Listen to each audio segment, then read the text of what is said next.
नमस्कार, मी ईशा जगताप. हितगुजमध्ये आपलं स्वागत आहे. आजच्या काळात गुडघ्या प्रत्यारोपण अर्थात नी रिप्लेसमेंट हे अत्यंत सामान्य झालंय, कारण त्यामुळे वृद्धापकाळातही पायांच्या हालचाली सुलभ होतात आणि तीव्र वेदनांपासून मुक्ती मिळते. पण तरी सुद्धा आजही लोक गुडघा प्रत्यारोपण शस्त्रक्रियेला का घाबरतात आणि खरोखर घाबरण्याची गरज आहे का, हेच आज आपण डॉक्टरांकडून जाणून घेणार आहोत. शिवाय रोबोटिक गुडघा प्रत्यारोपण सध्या का फायदेशीर ठरतंय याबद्दल मार्गदर्शन मिळवणार आहोत. आपला आजचा विषय आहे सब वास्टस रोबोटिक गुडघा प्रत्यारोपण, ज्याविषयी मार्गदर्शन करणार आहेत डॉक्टर कुणाल मखिजा. नमस्कार डॉक्टर, आपल्या कार्यक्रमात स्वागत. खरं तर डॉक्टर कुणाल मखिजा यांनी बीजे मेडिकल कॉलेज अहमदाबाद इथून MS ही पदवी संपादित केल्यानंतर जर्मनी आणि UK मधून जॉईंट रिप्लेसमेंटमधून प्रशिक्षण मिळवलं. 2015 पासून ते वैद्यकीय क्षेत्रात कार्यरत आहेत. पनवेलमध्ये ते रुग्णसेवा देतात. तब्बल 3000हून अधिक गुडघ्यांवरील आणि खुब्यांवरील शस्त्रक्रिया त्यांनी अगदी यशस्वीरित्या पार पाडल्या आहेत. Subvastus robotic knee replacement surgery आणि अँटेरियर अप्रोच हिप रिप्लेसमेंटमध्ये त्यांना विशेष प्रावीण्य आहे. त्यांनी आजवर 1000हून अधिक रोबोटिक प्रत्यारोपण शस्त्रक्रिया यशस्वीरित्या पार पाडल्या आहेत. आणि विशेष म्हणजे आपल्या महाराष्ट्रात रोजा रोबोच्या सहाय्याने शस्त्रक्रिया करणारे ते पहिले डॉक्टर आहेत. अशा प्रकारच्या त्यांनी 500 शस्त्रक्रिया केलेल्या आहेत. आता आपण अजिबात वेळ न दवडता त्यांच्याशी चर्चा करूया. डॉक्टर, अगदी सुरुवातीला मला हेच सांगा, मला सुद्धा हा प्रश्न पडलाय, प्रेक्षकांनाही पडलाच असेल, की मुळात सब वास्टस या शब्दाचा अर्थ काय? सब वास्टस नी रिप्लेसमेंट म्हणजे काय? सब वास्टस हा एक सायंटिफिक टर्म आहे. अच्छा. जे आपले गुडघे असतात त्याच्या समोर स्नायू असतात, ज्यांना आपण क्वाड्रिसेप्स म्हणतो. ते महत्त्वाचे स्नायू आहे जे आपल्या गुडघ्याला चालवत आहे, ताकद देत आहे. शक्यतो जेव्हा आपण सर्जरी करतो तेव्हा ते स्नायूला कापून सर्जरी करतो, पण सब वास्टसमध्ये आपण ते स्नायू ना कापता सर्जरी करून बाहेर येतोय. तर स्नायू नाही कापायचे फायदे पेशंटला भरपूर होतात आणि त्याच्यामुळे त्याला सब वास्टस नी रिप्लेसमेंट म्हणायला जातो. अच्छा, आज जर आपण पाहिलं तर रोबोटिक शस्त्रक्रिया ही मोठ्या प्रमाणावर फायदेशीर ठरते. अनेक जण ही शस्त्रक्रिया करायला प्राधान्य देतात, डॉक्टर सुद्धा त्याचा सल्ला देतात. आपण आजवर 500 रोबोटिक शस्त्रक्रिया यशस्वीरित्या पार पडलेल्या आहेत गुडघ्यावरील. कधीपासून सुरुवात केली आपण या रोबोटिक शस्त्रक्रिया करायला? रोबोटिक जे रोबोट आला माझ्याकडे इंडियामध्येच जे आला लगभग 2023 मध्ये आला, तेव्हापासून आपण रोबोटिक सर्जरी करतोय. तेव्हापासून लगभग मी सांगणार आम्ही 900 ते 1000 सर्जरी करून झाले आहे. आणि आपण 2023 पासून सगळे प्रकारचे पेशंट बघितले आणि आपण सक्सेसफुली सगळे सर्जरी केले आहे आतापर्यंत. अगदीच. ज्या पारंपरिक शस्त्रक्रिया पूर्वी केल्या जायच्या, म्हणजे अगदी गुडघ्यावर म्हणा किंवा खुब्यावर म्हणा, त्या तुलनेने रोबोटिक शस्त्रक्रिया खरंच अधिक फायदेशीर असते का डॉक्टर? फायदेशीर असणारच, म्हणून तेवढे लोक करताय आणि डॉक्टर म्हणताय की करा. कारण जे फायदा होतो ते पेशंटला खूप जास्त होतो. कारण ऑपरेशन करताना जे वेळ लागतोय ते वेळ कमी लागतो. ऑपरेशन करताना जे कापाकापी होते ते पण कमी होते. ऑपरेशन करताना जे रक्त जातोय ते पण कमी जातोय. ॲनेस्थेशिया कमी द्यावा लागतोय पेशंटला. त्याच्यामुळे हॉस्पिटलमध्ये कमी दिवस राहावा लागतोय. आणि कमी दिवस म्हणजे सगळे परिवारला चांगलं. हॉस्पिटलमध्ये कोणाला राहायचं आहे आजकाल. आणि हॉस्पिटलमध्ये कमी असताना इंजेक्शन कमी लागत आहे, अँटीबायोटिक कमी लागत आहे, त्याच्यामुळे साईड इफेक्ट पण कमी होत आहे मेडिसिनचे. तर सगळे फायदे पेशंटचे होत आहे.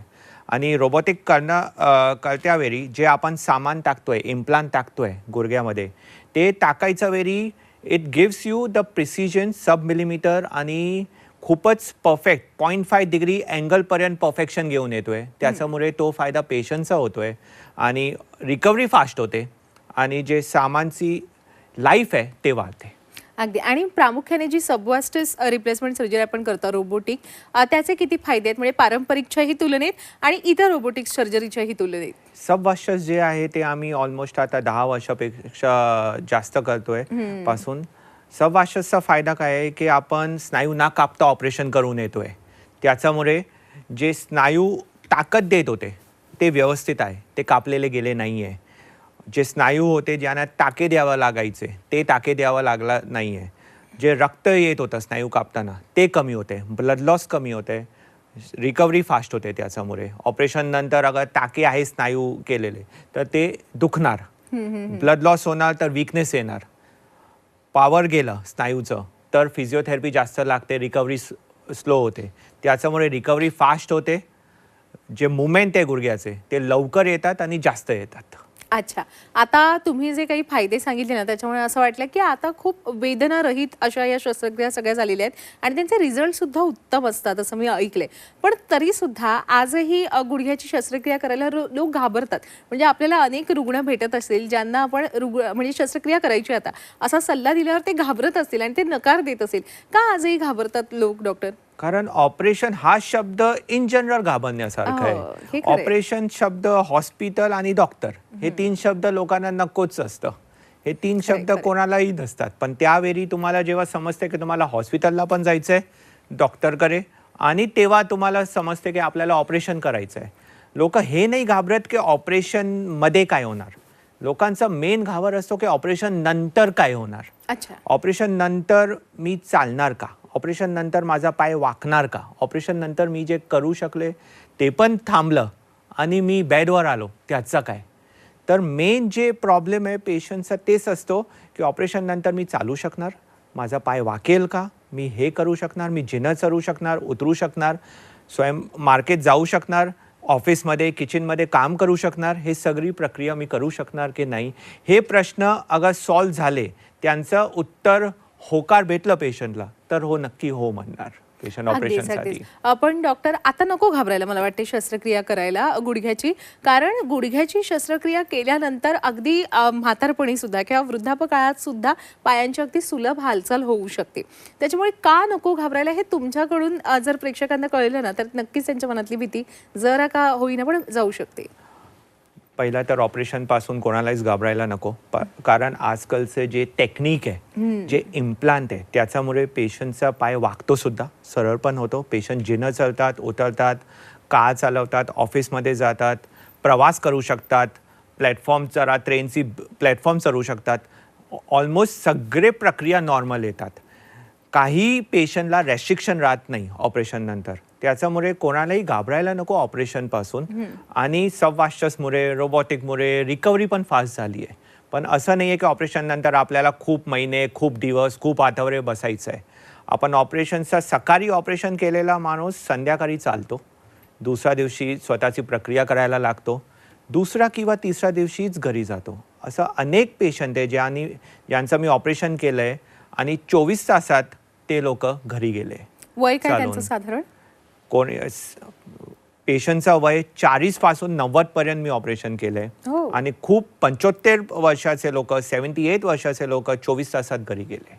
अच्छा. 90 वर्षाच्या रुग्णांवर सुद्धा आपण शस्त्रक्रिया केलेली आहे डॉक्टर, आपण असं सांगितलं. बरं, आपण दररोज अनेक रुग्णांना भेटत असाल, त्यांच्याकडून सर्वसामान्यपणे काही ठराविक प्रश्न येत असतील आपल्याला की आपल्याला माहितीच असेल की हा प्रश्न हे विचारतील आणि त्याचं निरसन करणं हे माझं काम आहे. तर असे कोणते जे सर्वसामान्य शंका असतात रुग्णांच्या मनात आणि त्याची काय उत्तर देता आपण डॉक्टर? सर्वात मोठा असतो की ऑपरेशन किती वेळ चालेल. ते ऑपरेशन पाऊण ते 1 तास चालतो. नंतर आपण आतमध्ये काय टाकणार आहोत, जे सामान टाकणार आहोत ते काय, झीज भरण्यासाठी जे आपण इम्प्लांट म्हणतो आपण ज्याला, तो इम्प्लांट काय असतो. तर इम्प्लांट पॉलीफायबर आणि टायटेनियमचा असतो, ज्याच्यामुळे आपण जे इम्प्लांट आहे ते ऑलमोस्ट 20 वर्ष चालतो. ते इम्प्लांट टाकल्यावर आपण काही करू शकतो. तो MRI कम्पॅटेबल इम्प्लांट असतो. काही वस्तू म्हणतात की याचं नंतर काय लागलं, मला काय करायला लागेल का, आपण MRI पण करू शकतो. तो इम्प्लांट परत काढायची गरज लागत नाही. तो आयुष्यभर आपल्या शरीरमध्ये राहतो आणि तो काही नुकसानदायक करत नाही. आणि दुसरा प्रश्न असतो की हॉस्पिटलमध्ये किती दिवस राहावं लागेल आणि नेमकं मला घरी गेल्यावर केअरटेकरची गरज लागणार का, कोणी माझ्या बरोबर लागेल का. तर ते महत्त्वाचं असतो की 2 ते 3 दिवस लागतात हॉस्पिटलमध्ये आणि घरी जाऊन काय केअरटेकर वगैरे लागत नाही. कारण ऑपरेशन नंतर सगळे पेशंट ऑलमोस्ट स्वतःची प्रक्रिया करायला लागतात. रूम ते हॉल, हॉल ते रूम, वॉशरूम जाणं हे सगळं शक्य असतं ऑपरेशन नंतर. त्यात काय लिमिटेशन नसतात. अच्छा. खरं तर हे दोन्ही प्रश्न माझ्याही मनात होतेच डॉक्टर. सुरुवातीला आपण पुनर्वसनाविषयी बोलूया. म्हणजे जो रुग्णांकडून तुम्हाला प्रश्न येतो की ऑपरेशन नंतर काय. खरं तर मुळात ऑपरेशन नंतर किती वेळात रुग्ण चालू शकतो, तो घरी कधी जाऊ शकतो, म्हणजे तुम्ही डिस्चार्ज कधी देता, तो पूर्वीसारखा मांडी घालून अगदी सहजपणे बसू शकतो का, पूर्वीसारखा प्रवास करू शकतो का, आणि फिजिओथेरपीची या सगळ्यात किती महत्त्वाची भूमिका असते? पहिला तर खूप पेशंट माझे ऑपरेशन सकाळी केल्यावर 4 ते 5 तासात चालतात. खूप आधी, सगळे नाही म्हणणार मी, पण 30 ते 40% लोक 4 ते 5 तासात चालतात, 70 ते 80% लोक म्हणजे त्याच त्याच दिवशी ऑपरेशनच्या दिवशी तर 80% लोक चालतात. हे कोणतं सांगताय डॉक्टर तुम्ही, रोबोटिक शस्त्रक्रिया केल्यानंतर की कोणती पारंपरिक शस्त्रक्रियेनंतर? खरं सांगू तर पारंपरिक मध्ये पण झालं पाहिजे असं, कारण ते सबवास्टस आहे, हे त्याचा फायदा आहे. अच्छा, बरं. रिकव्हरी जे आहे. आणि रोबोटिक मध्ये तर अजून ते झालंच पाहिजे. म्हणजे जेव्हा आपण 2 शब्द वापरतोय, रोबोटिक आणि सबवास्टस, तेव्हा तर पेशंट 12 तासात किंवा मॅक्सिमम सेकंड डे मॉर्निंग चालून स्वतः वॉशरूम गेला पाहिजे, अच्छा. एवढं झालं पाहिजे पेशंट, तेव्हाच पेशंटची रिकव्हरी फास्ट होते. अच्छा, आणि मग पुढे फिजिओथेरपी वगैरे सगळं? फिजिओथेरपी असं आहे की मी लोकांना सांगतो, जे आपण ऑपरेशन केलेलं आहे ते तुम्ही जपून ठेवणार, घाबरणार, त्याच्यामुळे जरा 15 ते 20 दिवस तुम्ही फिजिओथेरपीचं हेल्प घेतलं, त्याच्यामुळे पेशंटचा कॉन्फिडन्स वाढतो, परिवाराचा कॉन्फिडन्स वाढतो की आपण करू शकतोय. कोणीतरी तुम्हाला पाहिजे रोज मारायला, इट इज पॉसिबल, तुम्ही करू शकताय आणि हे करा, काय प्रॉब्लेम नाही येणार. नाहीतर जेव्हा पेशंट घरी जातोय 2 दिवसांनी, 2 दिवसपर्यंत डॉक्टर आहे, हॉस्पिटलचा स्टाफ आहे, फिजिओथेरपिस्ट आहे हॉस्पिटलचे, तेव्हा ते सगळे मदत करतात. घरी जाऊन प्रश्नाचे उत्तर कोण देणार?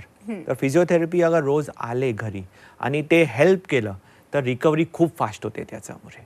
तर ॲटलिस्ट 15 ते 20 दिवसाची फिजिओथेरपी मी म्हणणार गरजेची असते ऑपरेशन नंतर. अच्छा, बरं डॉक्टर, एकदा का रुग्ण घरी गेल्यानंतर तो किती दिवसात मांडी घालून अगदी जमिनीवर बसू शकतो? आणि जे मी दुसरा प्रश्न विचारला होता की तो मनसोक्त प्रवास करू शकतो का, खेळ खेळू शकतो का? मांडी घालून हा जे लवचकपणा आहे स्नायूचा, ते सबवास्टसमध्ये येतो. पण मी सांगणार, अगर ऑपरेशनच्या आधी मांडी घालताय पेशंट, तर ऑपरेशन नंतर सुद्धा घालणार, त्याला काय प्रॉब्लेम नसणार आहे. ऑपरेशन मांदीचा अगर लवचकपणा आला तर सगळे पेशंट मांदी घालू शकताय. आजकालचे जे इम्प्लांट आहे त्यात काय मनाई नाही आहे मांदी घालायची, फक्त खाली बसायचं असं आहे की देवाची दिलेली गादी तुम्ही झिजवली आहे, तर जे आर्टिफिशियल इम्प्लांट आहे त्याची पण लाईफ तुम्ही कमी करणार. बरोबर. तर खाली बसायचं एक प्रॉब्लेम असा होतो की इम्प्लांटची लाईफ कमी होते. अच्छा, म्हणजे त्याच्यात काही रेस्ट्रिक्शन येतात, म्हणजे तुम्ही काळजीपूर्वक बसायला उठायला सांगता आणि त्या दृष्टीने आपण मार्गदर्शन करता. बरं डॉक्टर, आजकाल जर आपण म्हणजे पूर्वी कसं होतं की गुडघे दुखी कोणाला व्हायची तर आजी आजोबांना व्हायची, एक 60 नंतर ही सगळी दुखणी आपल्याला जडायची. पण आता जर पाहिलं तर तरुणपणी सुद्धा आर्थरायटिस म्हणा, संधिवात किंवा हे गुडघे दुखी, खुबे दुखी, ही सगळी दुखणी जडू लागलेली आहेत. याची मूळ कारणं काय सांगाल डॉक्टर? लाईफस्टाईल. महत्वाचा एकच शब्द येतो इकडे, लाईफस्टाईल. जे आपलं खानपान आहे, जे आपलं राहण्याचं आहे, आपण उन्हात जात नाही. पहिला आपण बघायला गेलो तर आपण दुकान ते दुकान वस्तू घ्यायला जायचो प्रत्येक स्टोअरमध्ये. आता आपण कार पार्किंगमध्ये पार्क करतो, तेच कार मॉलमध्ये घेऊन जातो, बेसमेंटमध्ये, तिकडून लिफ्टमध्ये मॉलमध्ये जातो, सगळं सामान घेऊन परत येतो. द पब्लिक ट्रान्सपोर्ट नाही वापरणं, that is why you are avoiding the staircase avoid होतं.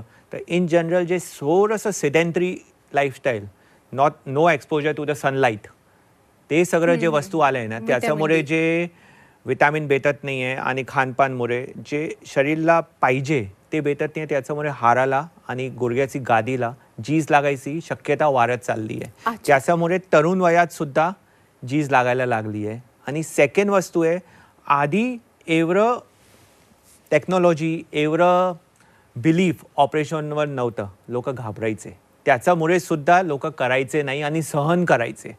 आत्ता लोकांचं लाईफस्टाईल असं आहे की आपल्याला या वयात सुद्धा सगळं केलं पाहिजे. That is not the age, is not the number, anyway it is just a number, I would say, sorry, की त्या या वयानंतर हे नाही करायचं, ते नाही करायचं नाही आहे. त्याच्यामुळे लोक ऑपरेशन करायला लागले to be in the same lifestyle throughout the life. अगदीच अगदी. आता हे झालं वयोगटाविषयी.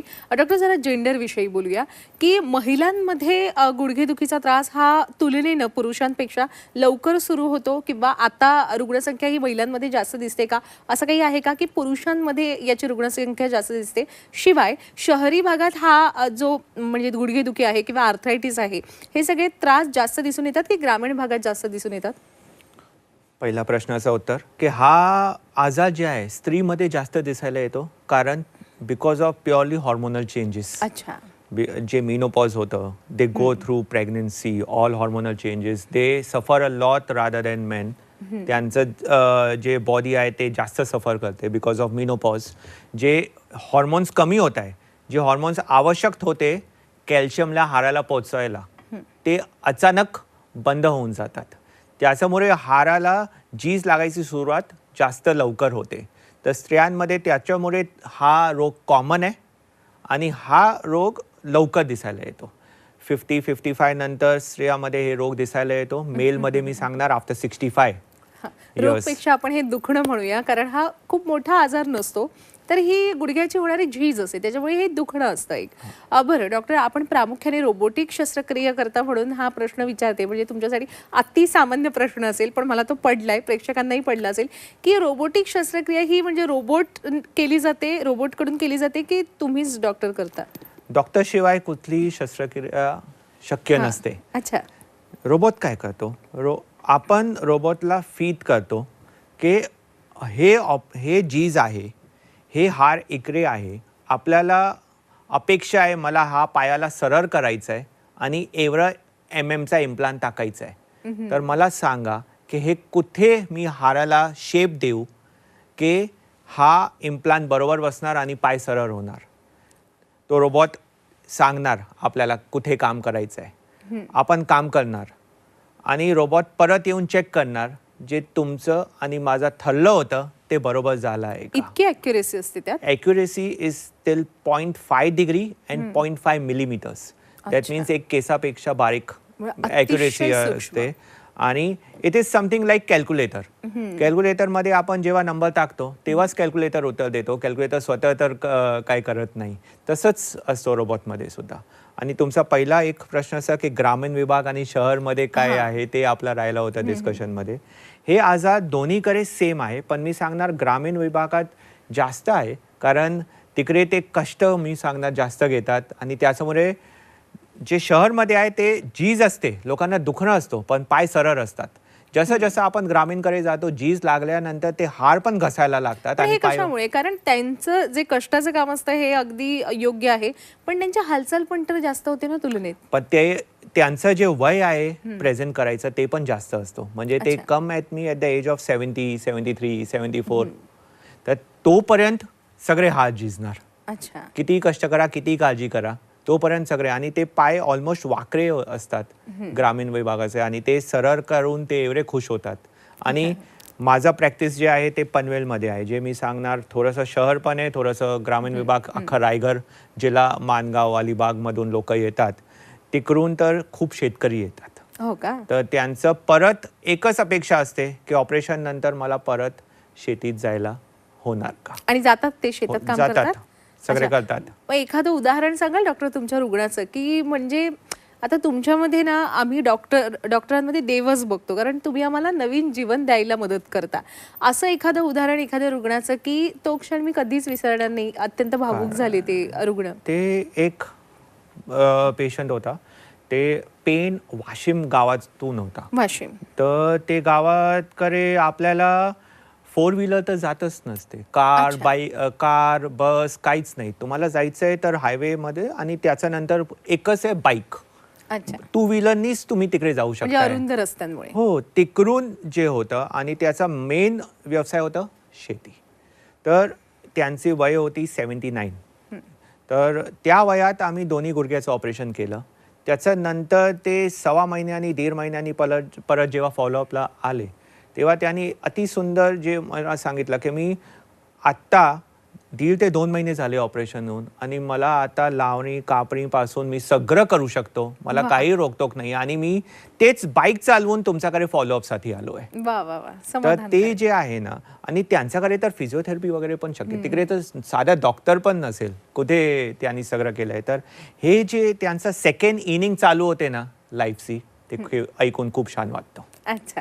बरं डॉक्टर, काही अशी प्रकरणं असतात रुग्णांची की ज्याच्यामध्ये संपूर्ण गुडघा बदलावा लागतो आणि काही पार्शियल नी रिप्लेसमेंट असतं, याच्यात काय फरक असतो नेमका?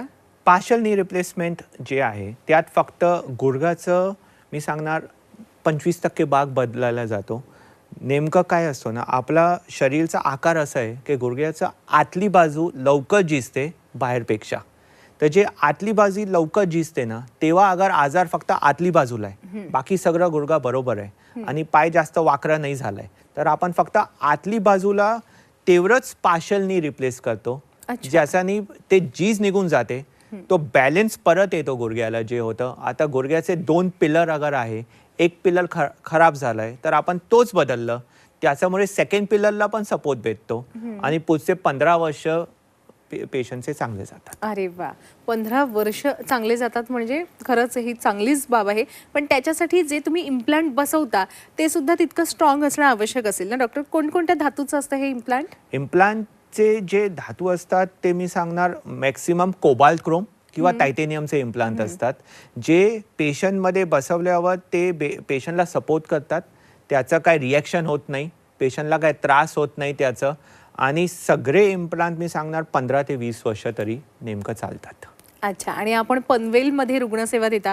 ग्रामीण भागातली, शहरी भागातली सगळी रुग्ण आपल्याकडे येतात, अगदी अलिबाग, वाशिम पासून.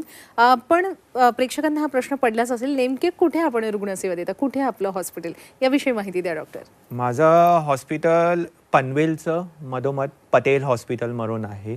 तो हॉस्पिटल ऑलमोस्ट आता 30 वर्ष झाले तो हॉस्पिटल आहे डॉक्टर पटेल यांचं. तर तिकडे आपण रोबोटिक सवाशस नी रिप्लेसमेंटची सेवा देतोय. आणि कोणत्या कोणत्या सुविधा आहेत त्या हॉस्पिटलमध्ये? हॉस्पिटलमध्ये ते आपलं स्वतः ऑर्थोपेडिक सगळं आहे. फ्रॅक्चर असू द्या, रोबोटिक शस्त्रक्रिया असू द्या, बाकी जनरल सर्जरीज आहे आणि IVF आहे. अच्छा, खरं तर ना गुडघेदुखी हा असा विषय आहे, मुळात आजार आहे की जो वयोमानानुसार ती झीज होणारच आहे, प्रत्येकाला होणार आहे. पण आपण आज काळजी घेऊन ती नक्कीच पुढे ढकलू शकतो आणि म्हणजे निरोगी, अगदी पूर्णपणे सुदृढ असं आयुष्य जगू शकतो. आणि मुळात आता जर काळजी घेतली तर पुढे होणारी झीज आहे ती झीज झाल्यानंतर सुद्धा कमी वेदना होतील. पण यासाठी नेमकी काळजी काय घ्यावी डॉक्टर? जसं मी आधी शब्द वापरला होता लाईफस्टाईल, तोच शब्द परत येतो की आपल्याला जे मी सांगितलं स्नायू, आपले स्नायू स्ट्रॉंग पाहिजे. हे म्हणायची गरज नाही आहे की आपला डाईट प्रॉपर पाहिजे. डाईट प्रॉपर असणं स्पेशली आफ्टर मिनोपॉज फिमेल्समध्ये आणि just pre menopause, menopause and post menopause जे फेज आहे त्या फेजमध्ये बरोबर खानपान असलं पाहिजे. कॅल्शियम सप्लिमेंट्स, प्रोटीन सप्लिमेंट्स खानपानमध्येच मी म्हणतोय, वेगळे सप्लिमेंट्स नाही म्हणत आहे. आणि त्याच्या व्यतिरिक्त जे मसल आहे त्यांचं स्ट्रेंथ खूप महत्त्वाचं आहे.